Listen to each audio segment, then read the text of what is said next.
අදත් ඔයගොල්ලෝ සියලු දෙනාම dileebeauty channel එකට ආදරයෙන් පිළිගන්නවා. ඉතින් අදත් ලස්සන වීඩියෝ එකක් අරන් ආවා ලස්සන වෙන්න. ඉතින් අද මම ඔයගොල්ලන්ට කියලා දෙන්න හදන්නේ කෙසෙල් පොතු වලින් කොහොමද ලස්සන වෙන්නේ කියලා. ඉතින් අපි කෙසෙල් ගොඩක් වෙලාවට කනවනේ නේද? ඉතින් කාලා කෙසෙල් පොත්ත විසි කරනවා. ඉතින් අද ඉඳන් කෙසෙල් වල පොත්ත විසි කරන්න ඕනේ නැහැ. ඔයගොල්ලන්ට ඒකිනුත් ලස්සන වෙන්න පුළුවන්.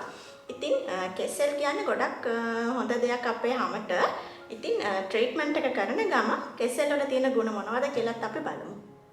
ඉතින් මම මෙන්න මේ විදිහට ඉස්සෙල්ලාම කෙසෙල් පොත්ත කපා ගත්තා.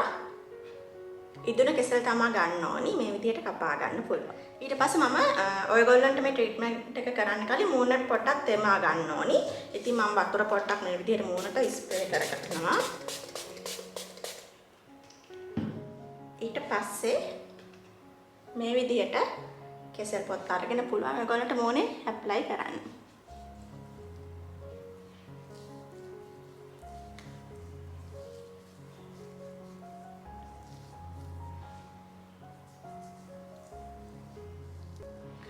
ඔයගොල්ලන්ට පුළුවන් මේ කෙසෙල් පොතු හැමදාම මූණේ ඇප්ලයි කරන්න. ඉතින් ඇත්තටම කෙසෙල් පොතු වල තියෙන ගුණ තමයි ඔයගොල්ලන්ගේ මූණේ ඇක්නි තියෙනවා නම් ඒවා යනවා. ඒ වගේම පිම්පල් එන එක අඩු කරනවා. ඒ වගේම හැම දීප්තිමත් කරනවා. ඒ කියන්නේ ග්ලෝ කරනවා.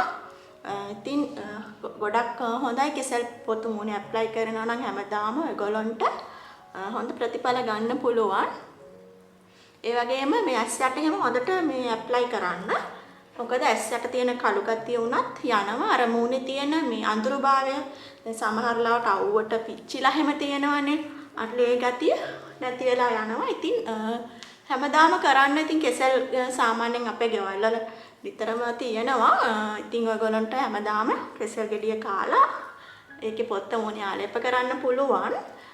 ඉතින් සමහර ලාවට මේකට මේ ඕනම කෙසෙල් පොතු වර්ගයක් ඔයගොල්ලන්ට ගන්න පුළුවන්. ඇඹුල් කෙසෙල් හරි අර දිග ආනමාළු කෙසෙල් ඒ වගේ පොතු ගන්න පුළුවන්. ඉතින් හැමදාම කරන්න ඕනේ මේක. එතකොට ඔයගොල්ලන්ට හොඳ ප්‍රතිඵල ගන්න පුළුවන්. ඉතින් සමහර අයට ප්‍රශ්නයක් වෙන්න පුළුවන් කොයි වෙලාවටද කරන්න කියලා. මේක ඉතින් ඔයගොල්ලන්ට පහසු වෙලාවක මේක කරන්න පුළුවන්. මේ විදිහට හොඳට ආලේප කරන්න. ඉතින් මේ කෙසෙල් පොතු මූණේ විතරක් නෙවෙයි ඔයගොල්ලන්ට බෙල්ල කළු වෙලා තියෙනවා නම් ඒ හරිය උනත් ගන්න පුළුවන්. වැලමිට කළු වෙලා තියෙනවා නම් ඒ හරියට ගන්න පුළුවන්. ඇත්තටම ලොකු වෙනසක් තියෙනවා මූණේ. ඔයගොල්ලන්ට අත පුළුවන් ඉතින් අනිවාර්යයෙන්ම මේ ට්‍රීට්මන්ට් එක කරන්න. ඇත්තටම හොඳ ප්‍රතිඵල ගන්න පුළුවන්. ඉතින් අහක දාන දෙයකින් ලස්සන වෙන්න තියෙනවා නම් ගොඩක් හොඳයිනේ. ඔයගොල්ලෝ අනිවාර්යයෙන්ම මේ ට්‍රීට්මන්ට් එක කරලා බලන්න. හොඳ රිසල්ට් එකක් ගන්න පුළුවන්. ඉතින් හැමදාම කරන්න. එතකොට ඉක්මනින්ම ප්‍රතිඵල ගන්න පුළුවන්.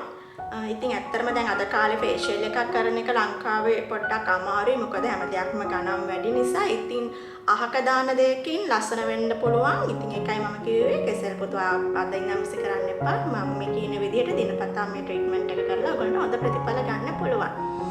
ඉතින් තවත් අලුත් වීඩියෝ එකක් අරගෙන අනිත් සතියේ අනිවාර්යයෙන්ම එන්න. ඔයගොල්ලෝ හැමෝටම සුබ දවසක්.